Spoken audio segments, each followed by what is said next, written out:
Well, hi there, it's Andrew Bell with you once again. Today I want to cover a little known aspect of what can drive property values in certain areas, and that is school catchment zones. Whether you have children or not, if you have a vested interest in real estate, it's something that you should know. I'm filming today from a home I would have to rate as one of the best I have ever seen. It's here at 2218, the Masters Enclave at Sanctuary Cove. It is breathtaking, not only in its design, but in the setting and the superb finishes of the home. Now have a good look through as I run through this week's report.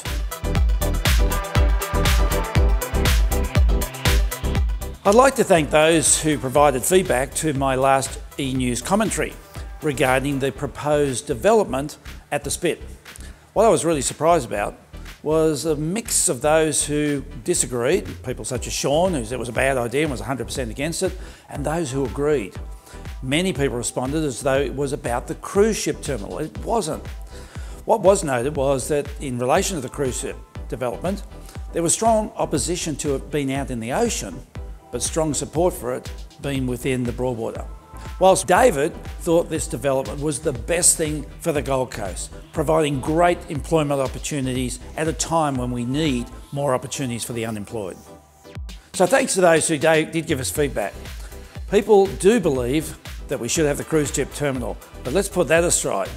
What I was talking about was the e-newsletter, and no surprise that those who lived around Main Beach and the surrounding areas were the strongest opponents to it, whilst those who were further away from that area saw the great benefits for it. Whatever the case, my intention was to try and get everybody to have an opinion and express it to our local government authorities so that we can get a real consensus across the entire Gold Coast region as to what the community feels.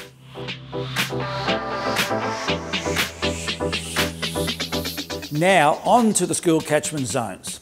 Each public school has a catchment zone, which is a geographic area that defines where the students need to live in order to be guaranteed admission.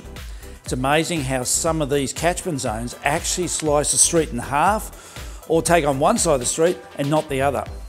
For families with school-aged children, buying a home is often about finding a property in a neighbourhood which guarantees a place at the local school, and most particularly a top-performing school. Families are often willing to pay a premium to live within the right catchment zone if it means that children are automatically admitted to the public school. Social researcher Mark McCriddle from McCriddle Research says the rising cost of private education has led to parents targeting certain areas in order to have their children admitted to top performing public schools. Research is showing a range of results that has something to do with the quality of the actual school. However, research has certainly shown that the catchment zone effects can vary from between 5 and 20% when it comes to price. What tends to happen is the owner-occupiers are buying in these zones and tend to be a bit more emotional and pay a premium just so they can get their children into these schools. It does drive property values higher. Even for those without children, it's nice to be living in suburbs where there's this very dominant factor that adds to the growth in property values within that region.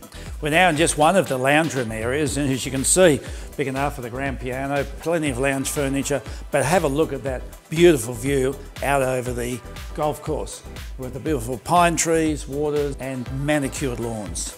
Now, the real estate industry of Victoria's recent data shows that homes located within the catchment areas of Melbourne's best public schools are fetching close to $600,000 more than homes just outside that catchment area. This reflects just some of that premium price that you get from school zones. A little word of caution. Parents will need to be very careful to ensure that when they are buying for the purpose of getting their children into a designated school, that they check and double check that the property is within the boundaries of its catchment zone.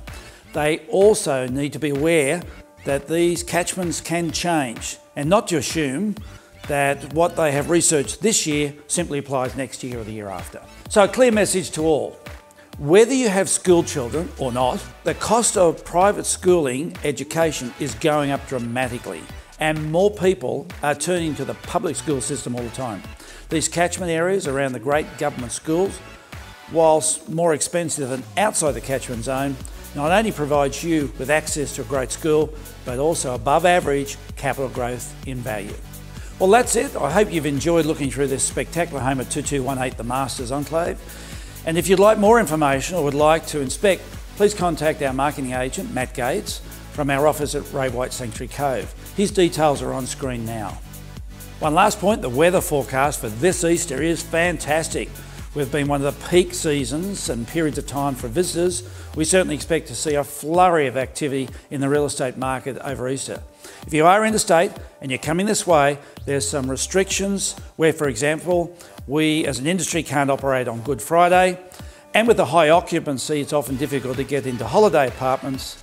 As such, give us a call in advance so we can make time to explore your buying options. You can simply contact us by return email or the number which is now shown on screen, which is our real estate hotline. I trust all is well in your life and look forward to catching up with you in a fortnight's time. A great Easter to all.